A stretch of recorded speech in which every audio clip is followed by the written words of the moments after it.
Quelle est pour vous la fonction d'un juge dans notre société? À quoi ils servent? Si j'étais méchant, bon, je ne le suis pas, alors je le dirais tout de même, ils servent au fond à permettre à la police de fonctionner. La justice, elle n'est pas faite pour autre chose que d'enregistrer au niveau officiel, au niveau légal, au niveau rituel aussi, ces contrôles qui sont essentiellement des contrôles de normalisation et qui sont assurés par la police. La justice est au service de la police, historiquement et de fait institutionnellement.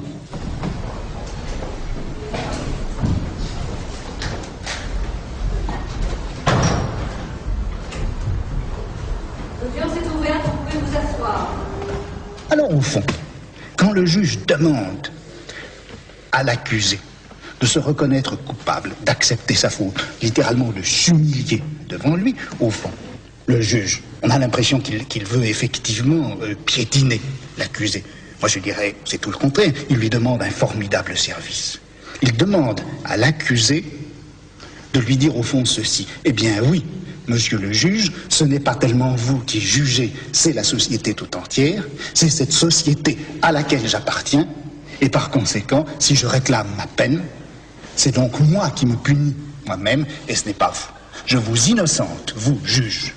Eh bien, c'est cela que le juge veut obtenir, c'est ce discours qu'il veut obtenir, ce discours qu'il innocente lui-même, que le juge veut obtenir quand il demande à l'accusé de montrer qu'il acceptera effectivement ces punitions.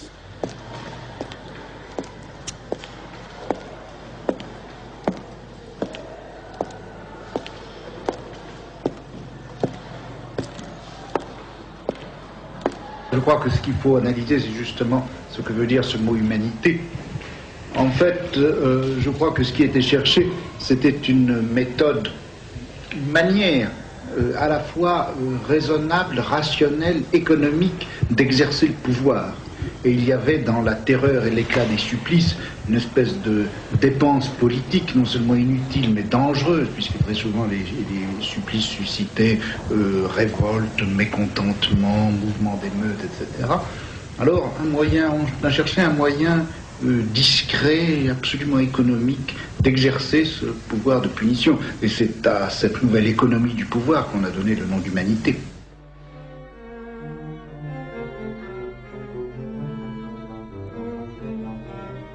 Ce que j'ai voulu faire, c'est de montrer combien finalement cette adéquation, pour nous si claire et simple, de la peine avec la privation de liberté, est en réalité quelque chose de récent.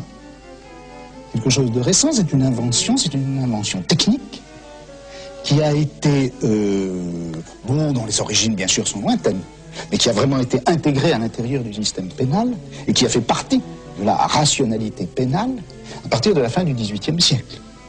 Et j'ai essayé d'interroger les raisons pour lesquelles la prison était ainsi devenue une sorte d'évidence dans notre système pénal. Le panopticon de Bentham est la figure architecturale de cette composition. On en connaît le principe. À la périphérie, un bâtiment en anneau, au centre, une tour. Celle-ci est percée de larges fenêtres qui ouvrent sur la face intérieure de l'anneau. Le bâtiment périphérique est divisé en cellules, dont chacune traverse toute l'épaisseur du bâtiment. Elles ont 2 fenêtres, l'une vers l'intérieur correspondant aux fenêtres de la tour, l'autre donnant sur l'extérieur, permet à la lumière de traverser la cellule de part en part. Il suffit alors de placer un surveillant dans la tour centrale et dans chaque cellule d'enfermer un fou, un malade, un condamné, un ouvrier ou un écolier. Le panoptique est une machine à dissocier le couple voir être vu. Dans l'anneau périphérique, on est totalement vu, sans jamais voir. Dans la tour centrale, on voit tout, sans être jamais vu. Dispositif important, car il automatise et désindividualise le pouvoir. Celui-ci a son principe moins dans une personne que dans une certaine distribution concertée des corps, des surfaces, des lumières, des regards. Dans un appareillage dont les mécanismes internes produisent le rapport dans lequel les individus sont pris. Peu importe par conséquent qui exerce le pouvoir. Un individu quelconque, presque pris au hasard, peut faire fonctionner la machine. À défaut du directeur, sa famille, son entourage, ses amis, ses visiteurs, ses domestiques même. Tout comme est indifférent le motif qui l'anime.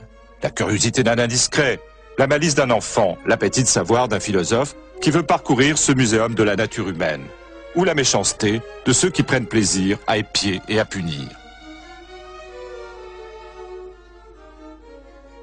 Le dispositif panoptique aménage des unités spatiales qui permettent de voir sans arrêt et de reconnaître aussitôt. En somme, on inverse le principe du cachot, ou plutôt de ses trois fonctions, enfermé, privé de lumière et caché. On ne garde que la première et on supprime les deux autres. La pleine lumière et le regard d'un surveillant captent mieux que l'ombre qui est finalement protégée. La visibilité est un piège.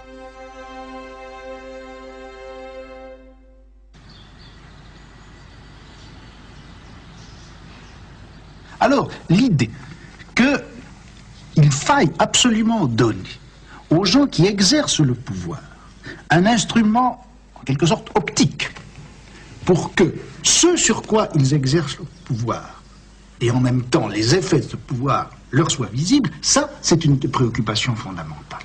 Doter le pouvoir d'un regard. Donner par conséquent, imposer à ce sur quoi s'exerce le pouvoir, ou ce sur qui s'exerce le pouvoir, donner une visibilité intégrale, exhaustive. Alors vous avez cette idée d'une communauté de visibilité, et vous avez cette autre idée d'un appareil technique permettant aux uns de voir les autres.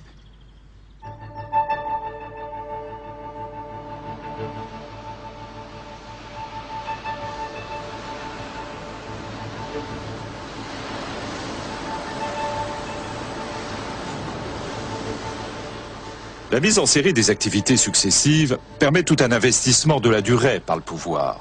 Possibilité d'un contrôle détaillé, d'une intervention ponctuelle, de différenciation, de correction, de châtiment, d'élimination en chaque moment du temps. Possibilité de caractériser, donc d'utiliser les individus selon le niveau qui est le leur dans les séries qu'ils parcourent. Possibilité de cumuler le temps et l'activité, de les retrouver totalisés et utilisables dans un résultat dernier, qui est la capacité finale d'un individu. On ramasse la dispersion temporelle pour en faire un profit et on garde la maîtrise d'une durée qui échappe. Le pouvoir s'articule directement sur le temps, il en assure le contrôle et en garantit l'usage. D'un mot, les disciplines sont l'ensemble des minuscules inventions techniques qui ont permis de faire croître la grandeur utile des multiplicités en faisant décroître les inconvénients du pouvoir qui, pour les rendre justement utiles, doit les régir. Une multiplicité, que ce soit un atelier ou une nation, une armée ou une école, atteint le seuil de la discipline lorsque le rapport de l'un à l'autre devient favorable.